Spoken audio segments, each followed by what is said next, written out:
Hello and welcome to the Money Charts channel. Let's continue on within the second part. The first one I named Trading Strategy Instructional Winter 2019. Part 1 of I don't know how many, and I still don't know how many. I'm going to advance this a few weeks. Still 2 years behind current schedule. When, of course, this completes. Now, this was the Christmas of 2015. As this particular code would be entering into 2016. And in the previous part, the entry point was right where this arrow is, roughly around 6,000 Satoshi.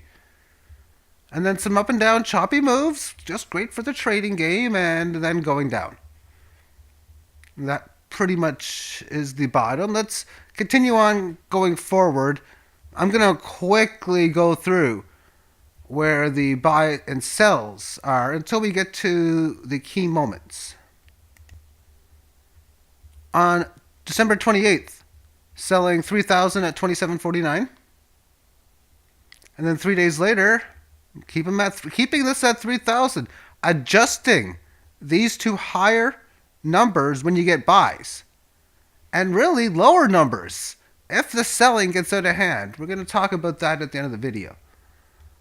So therefore, you sell 3,000 at 36.49 because every time an order comes in, you redo it. So after the 27.49, you put a buy order in lower, and which would have been at 16.01, and then at 36.49, same thing. And then on January 7th and the 22nd, those two orders got filled. So that was a gain of 3,490 just on those two when we subtract the buys from the sales. In the exact same situation as before. So therefore, I'm going to increase the stakes up to 3,500, 5,700, which means instead of selling 3,000 on the further levels, or the closer levels rather, I'm going to do 3,500. And the uppers, the one for the sell above that would be 5,700. So therefore, you would adjust what you need to the hardware wallet. I'm not going to go over the math because all you need for your altcoins is your two orders. Everything else from that is going to be in your hardware wallet. And then add and remove them as need be.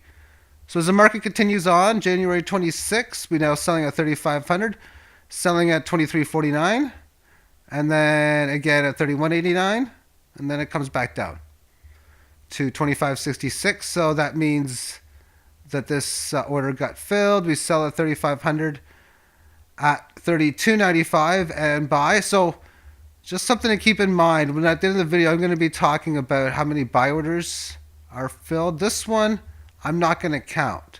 So I'm going to mention having 5 buy orders. Actually, I'm going to have 6. This one will never get executed in the rest of this video. But the 3,500 sale for 31.89 got bought back at 25.66.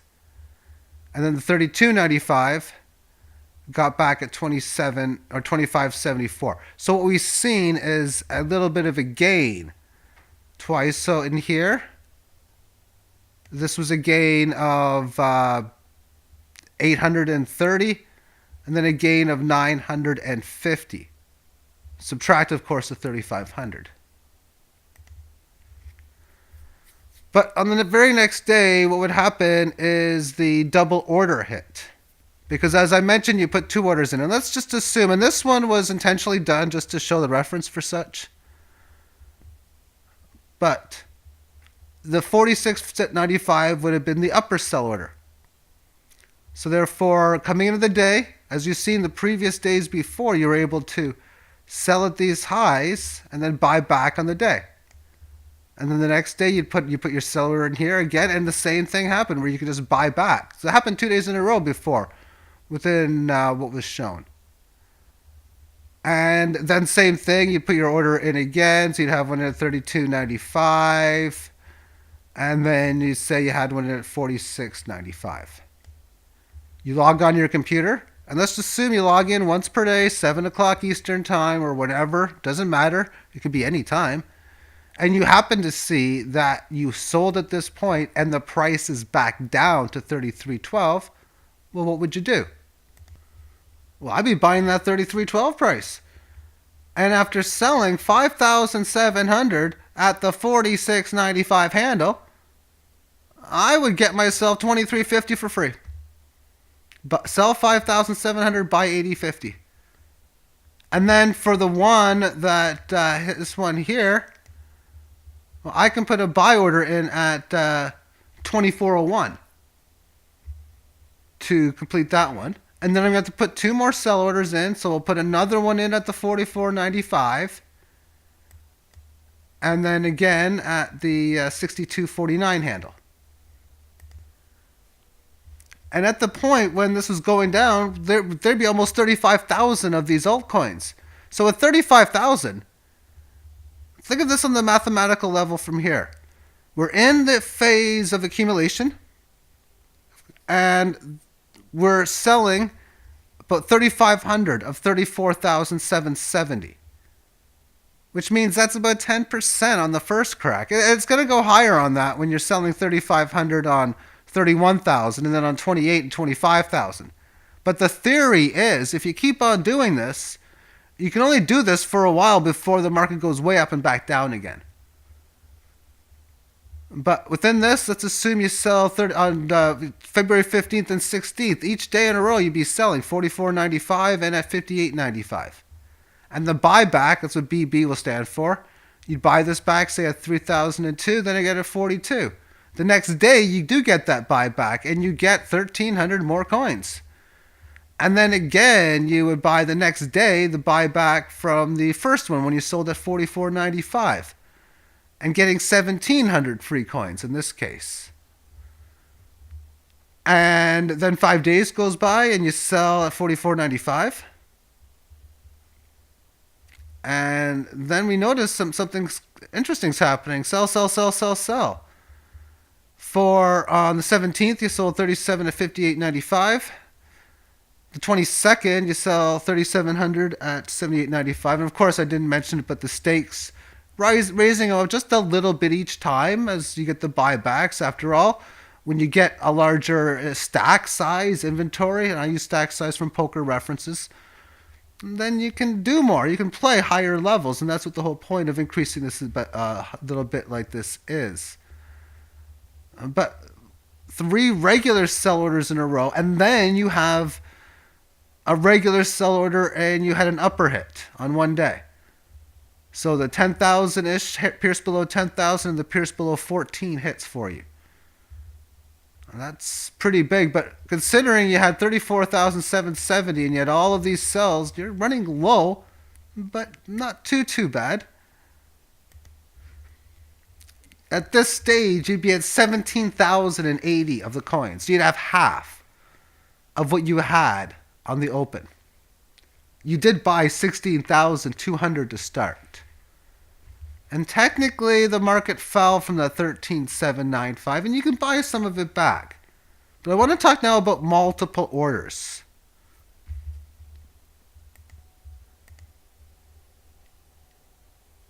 And we'll change the color to white.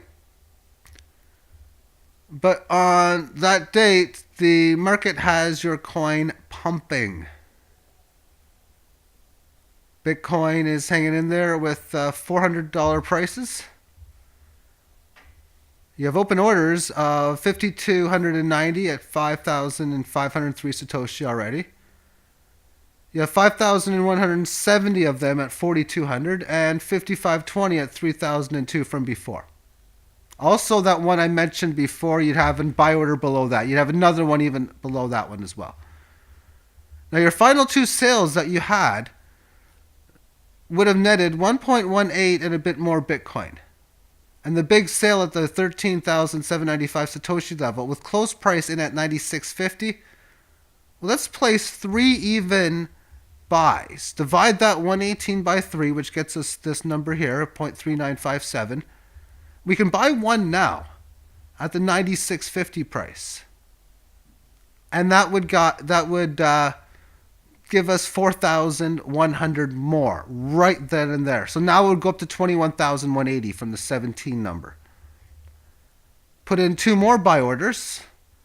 So we'd have these 3 plus the 2 and plus that 1 from before. This would be 6 buy orders you would have. You would have a buy order to pick up 5,100 at the 77.51 price, we'll say. So you'll be buying at 7,751. And then buying 6,080 at the 6,502 price. And then we also got 5,503, 4,200, 3,000, and there'd be even another one below that as well. With the net balance at 21,180. We see the problem here about selling like 3,700 when you own 21,000. That's now close to 20%. But markets can't continue to go straight up and straight down, can they? Well, as we would play it right now, this is what the chart would look like. The entry point was the breakdown at around 6,000 in here, as it was breaking down below this level of support, right around here. So you're barely up.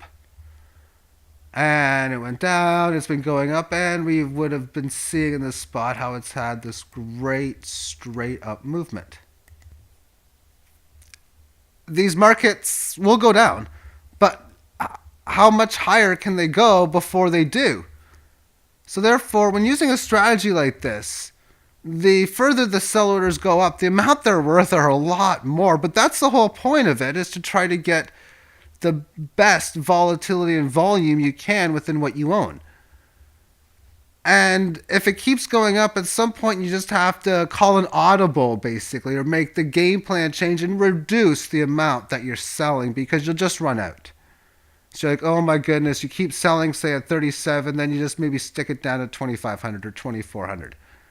And if it gets to a point, you could just say, you know what, screw it, I'm going to sell it all now and take the chance, because it's been going up way too much, way too fast. But of course, there's no need for doing that when at this stage, you'd still be owning more than you owned before. And you can still manage to do a few of those 37 orders, at least a few of them, before it becomes problematic. Now, as far as many buy orders, the reason why I wrote this in is so I wouldn't forget this subject right now, and I think it's important to talk about, and I think I would have had I not wrote this in. 6 of them. 6 buy orders from one buy, and then you've added twice within this. In the first part, you added more extra Bitcoin to your buys. Buying basically about a Bitcoin and a third or so, probably. Bitcoin 1.4.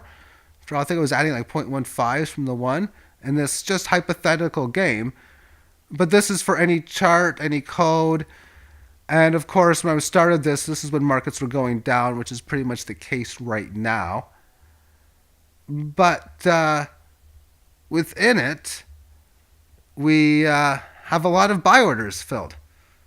So now I've talked about having only 2 sell orders available in your altcoins in your hardware wallet.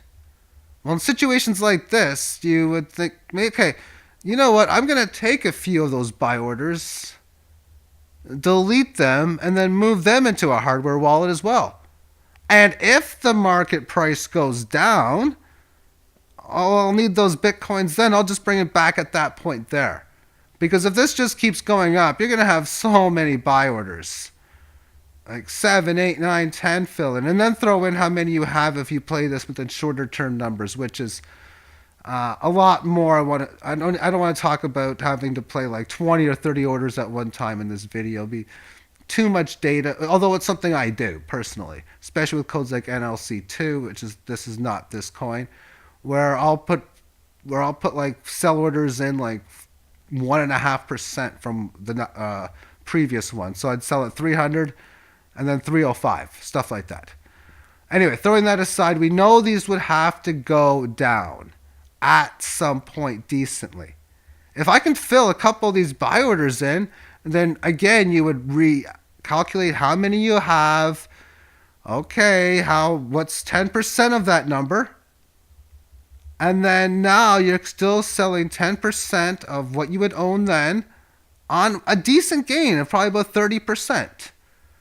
Because that's how I was doing it before with that. I was looking at what is 10% of what I own, what's a good gain, and I realized that as the price gets higher, the sell orders are worth a lot more, but that's how I want it to be done.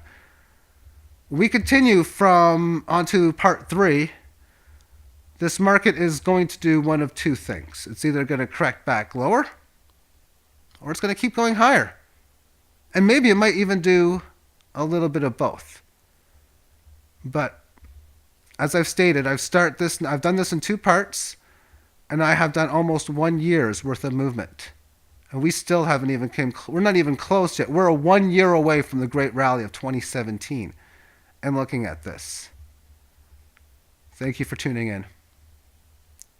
Bye-bye.